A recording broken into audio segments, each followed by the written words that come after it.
Embolism और thrombosis, ये दो चीज़ें आपको बार बार आएगा। थ्रोम्बस क्या होता है, एम्बोलिज्म क्या होता है। तो पहले हम लोग एम्बोलिज्म और इसके प्रकार को देखेंगे, फिर हम लोग थ्रोम्बस के बारे में देखेंगे। ओके, बहुत बहुत महत्वपूर्ण प्रश्न है। देखिए, किसी भी तरल गैस, ठीक है, किसी भी तरल गैस या ठोस के रूप में गतिशील पदार्थ को एम्बोली कहा जाता है। जैसे चाहे ब्लड हो, चाहे कोई कण हो ठोस के रूप में, या फिर कोई गैस हो, अगर वह मूवमेंट में रहता है तो उसे जो है हम लोग क्या कहते हैं, एम्बोली कहते हैं, जो किसी भी कारण शरीर के रक्त वाहिनियों में प्रवेश कर जाता है।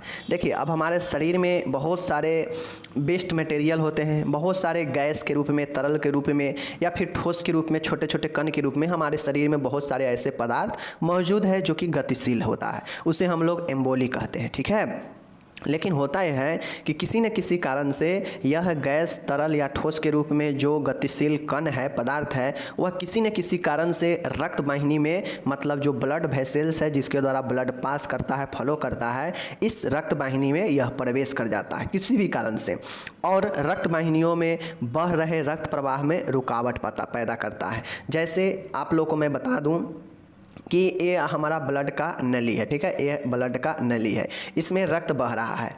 अब बाहर से किसी न किसी कारण से कोई ऐसे पदार्थ जो गैस के रूप में हो सकता है, तरल के रूप में हो सकता है, या ठोस के रूप में हो सकता है, जो इस ब्लड वेसल्स, रक्त वाहिनी में प्रवेश कर जाता है। अब प्रवेश करने से हम जानते हैं कि यह केवल और केवल रक्त का नली है, यहाँ पे सिर्फ और सिर्फ रक्त के बहने का यह मार्ग है। अब इसमें कोई एक्स्ट्रा पदार्थ प्रवेश कर जाएगा तो ये तो जाहिर सी बातें है कि यह जो है ब्लड के प्रवाह में रुकावट पैदा करेगा ही करेगा। तो यही जो है हमारा एम्बोलिज्म होता है। ठीक है, इससे बनने की प्रक्रिया को ही एम्बोलिज्म कहते हैं।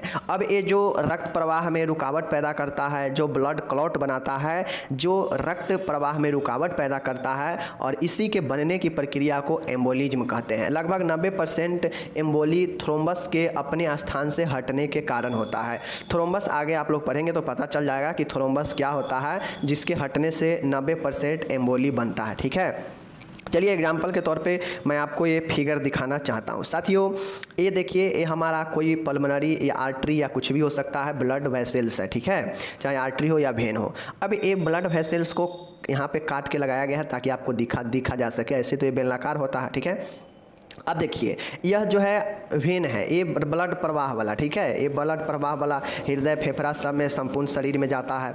तो अब यहाँ पे देखिएगा, होता ये है कि जैसे ये नली है, ठीक है, ये नली है।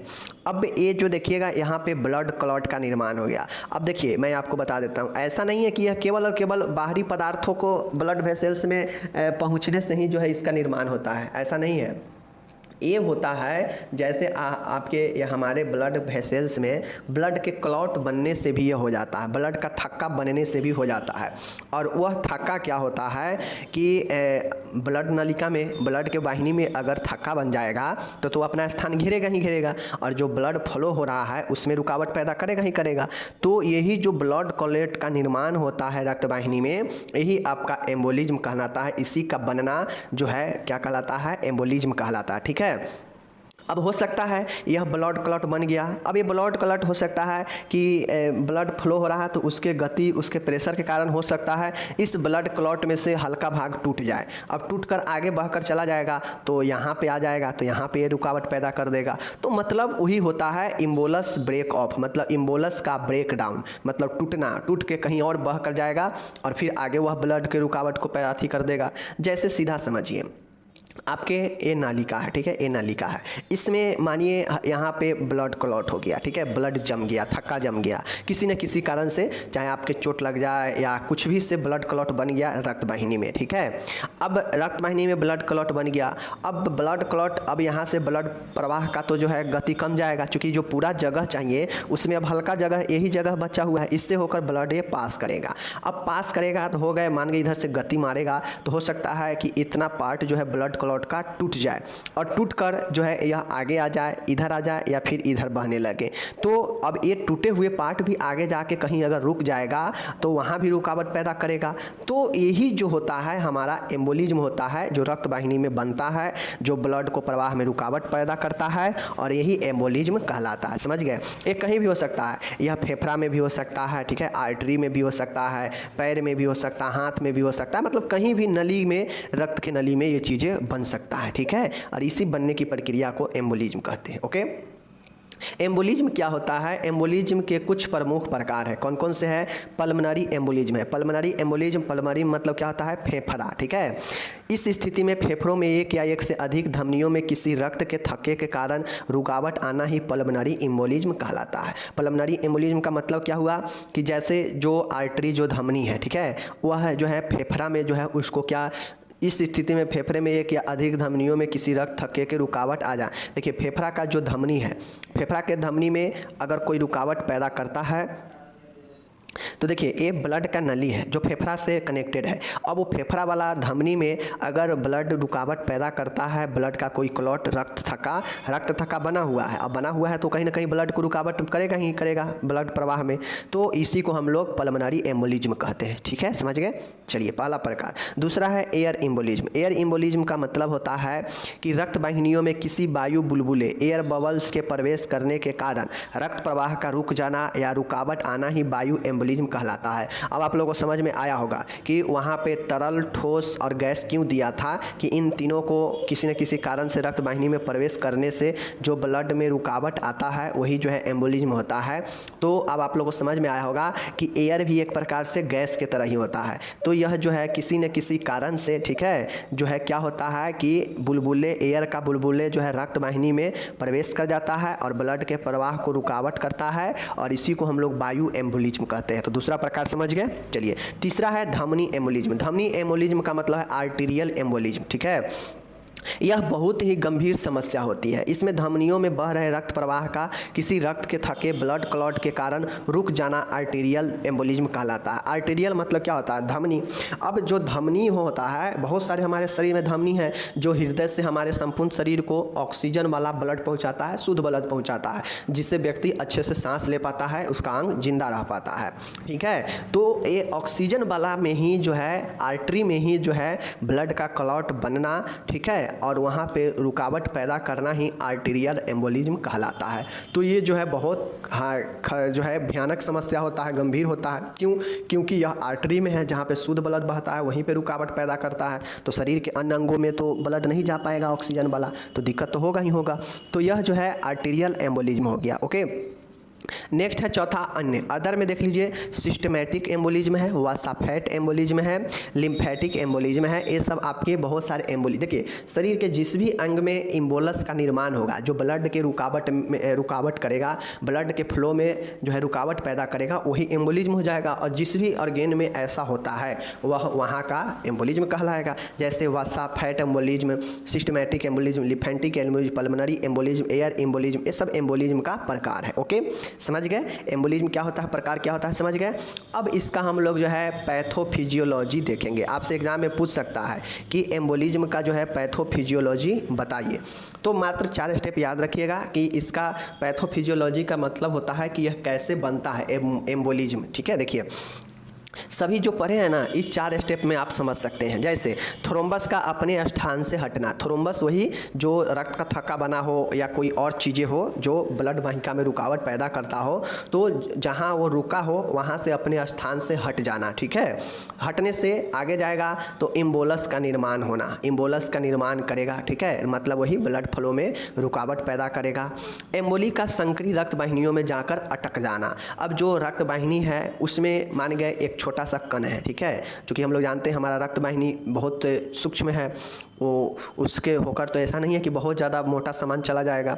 तो अगर एक कण भी अगर उसमें चला गया तो वह जो है ब्लड के प्रवाह में रुकावट पैदा कर देगा। तो इस समझिए इतना सा कण किसी न किसी कारण से कहीं से आया और ब्लड में रुकावट पैदा कर दिया, ठीक है। तो सबसे पहले अपने स्थान से यह हटेगा छोटका कहीं से, और अपने स्थान से कहीं से हटकर रक्त वाहिनी में प्रवेश कर जाएगा और वहाँ इम्बोलस का निर्माण करेगा, ठीक है, यानी थक्का बनाएगा।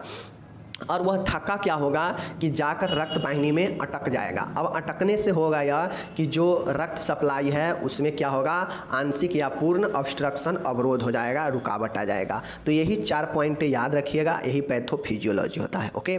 चलिए नेक्स्ट यहाँ पे देखिएगा, यदि ये इम्बोलस मानव हृदय की कोरोनरी आर्टरी में, फेफड़ों की धमनी में या मस्तिष्क के धमनी में पहुंचकर वहां फंस जाते हैं या स्थिर हो जाते हैं, तब इससे घातक परिणाम निकलते हैं, यहाँ तक कि इसमें मरीज की मृत्यु भी हो जाती है।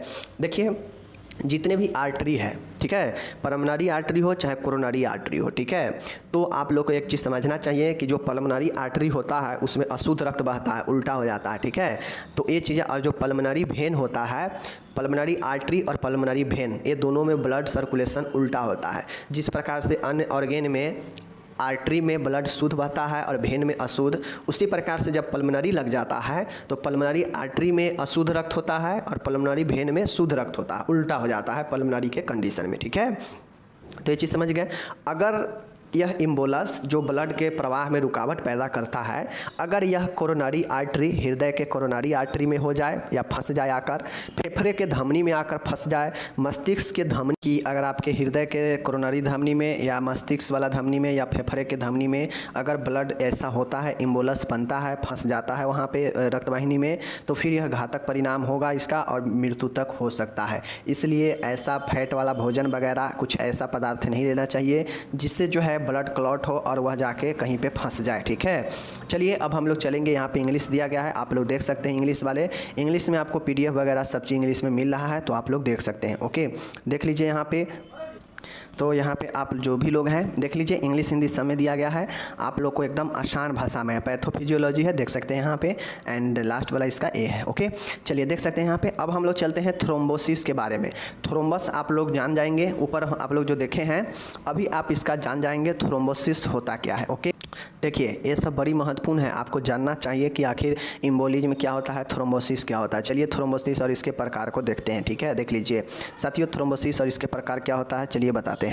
चलिए थ्रोम्बोसिस देखिए, परिवहन के किसी भी भाग में रक्त का थक्का बनना ही थ्रोम्बोसिस कहलाता है, जो कि रक्त प्रवाह में रुकावट पैदा करता है, अतः रक्त में थक्का बनने के परिणाम उत्पन्न होते हैं, ठीक है।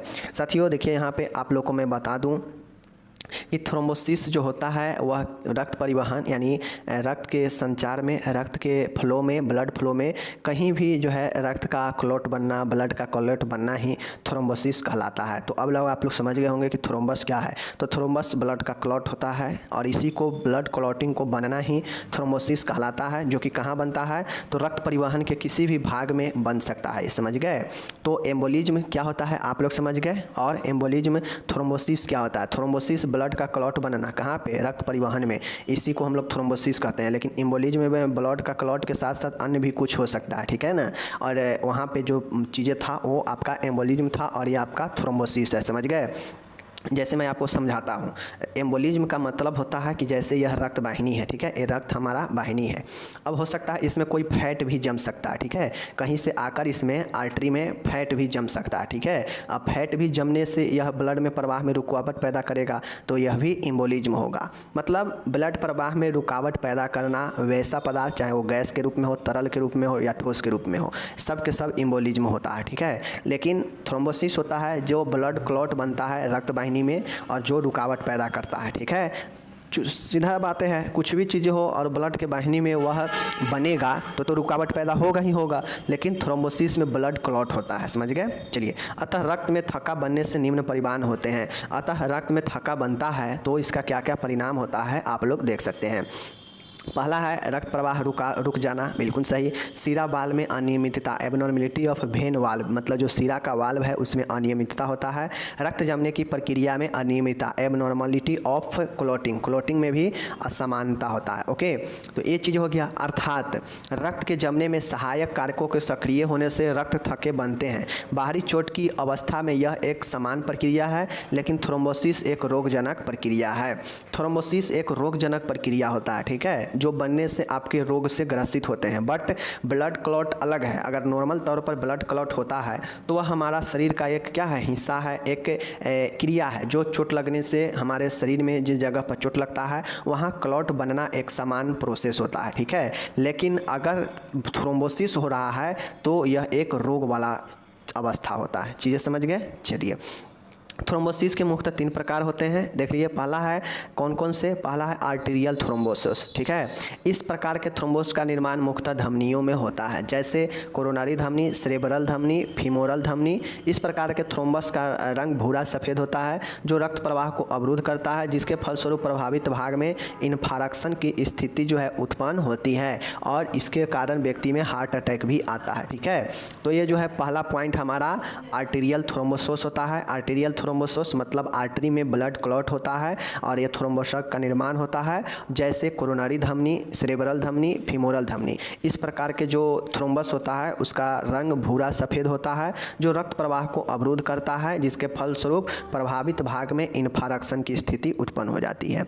तो पहला आर्टेरियल थ्रोम्बस हो गया। ओके, दूसरा है सिरीय thrombus, venous thrombus. Venous thrombus इस प्रकार के थ्रोम्बस का निर्माण सिराओं में प्रवाहित धीमे रक्त में होता है। इसकी संभावना शिशु जन्म के पश्चात एवं पेट के ऑपरेशन होने के बाद होती है। ठीक है, देखिए सिरा है मतलब इस प्रकार के जो थ्रोम्बस होता है वह वेन में होता है, सिरा में होता है। ठीक है, अब सिरा और आर्टरी क्या होता है तो फर्स्ट ईयर में ही जान पढ़े हैं। तो इस प्रकार के जो थ्रोम्बस होता है यानी ब्लड क्लॉट का जो संभावना होता है वह सिरा में होता है और यह जो है शिशु जन्म के बाद और पेट के ऑपरेशन के बाद जो है ज़्यादातर संभावना होती है। यह थ्रोम्बस मुख्यतः लेग वेन मतलब पैर के सिरा में, पोपिलिटियल सेल, ठीक है, फीमोरल वेन और इलियाइक सिरा, इसमें जो है आपके होने की संभावना होती है। तो ये सिरीय थ्रोम्बस आपके हो गया। तीसरा है कार्डियक थ्रोम्बस। कार्डियक थ्रोम्बस मतलब हृदय से रिलेटेड है। इस प्रकार के थ्रोम्बस का निर्माण हृदय के किसी भी चैम्बर में हो सकता है, परंतु यह आलिंद एवं एवी वाल्व में अत्यधिक समान है। साथियों, कार्डियक थ्रोम्बस का मतलब है कि हृदय में थ्रोम्बस बनना। अब हृदय में 4 चैम्बर होता है, चारों चैम्बर में आपका आर्टेरियल और वेंट्रिकल होता है। ठीक है, तो इसी में से ब्लड इधर उधर करते रहता है। तो अगर ब्लड का क्लॉटिंग अगर आपके किसी कारण से अगर हृदय के चैम्बर में हो सकता है, जैसे यह आलिंद आर्टरियम में और एवी वाल्व में अत्यधिक होता है। ठीक है, अत्यधिक समान है मतलब इस दोनों में अधिक होता है ब्लड का क्लॉट। कभी कभी इन थ्रोम्बस का आकार इतना अधिक हो जाता है कि यह मिट्रियल वाल्व को भी ब्लॉक कर देता है, मतलब जिसके द्वारा ब्लड जो है इस वाल्व चेंबर से होकर दूसरे चेंबर में आता है और इसमें एक वाल्व होता है, तो इसका इतना न बड़ा हो जाता है थ्रोम्बस का आकार कि यह जो है इस मिट्रियल को भी क्लॉट कर देता है, जिससे ब्लड न उस पार चेंबर में जा पाता है न इस पार का। ठीक है, इनको वाल्व का थ्रोम्बस के नाम से भी जाना जाता है, वाल्व थ्रोम्बस भी जाना जाता है, जो हृदय के वाल्व को क्या करता है, अवरुद्ध करता हो, ब्लॉक करता हो। ठीक है, समझ गए। चलिए, अब इस प्रकार से आपका ये 3 वाल्व था, आपका आर्टेरियल थ्रोम्बस, सिरीय थ्रोम्बस, कार्डियक थ्रोम्बस। ठीक है, और यह थ्रोम्बस भी जो है खतरनाक होता है बॉडी के लिए। समझ गए चीज़ को। तो ये थ्रोम्बोसिस और इसका टाइप्स मैं आप लोग को बता दिया, इंग्लिश हिंदी सब में दिया गया है। आप लोग इसको देखिए, पढ़िए, समझिए। तब तक मैं मिलूंगा अगले वीडियो के साथ, तब तक आप अपना ख्याल रखिए। धन्यवाद, टेक केयर।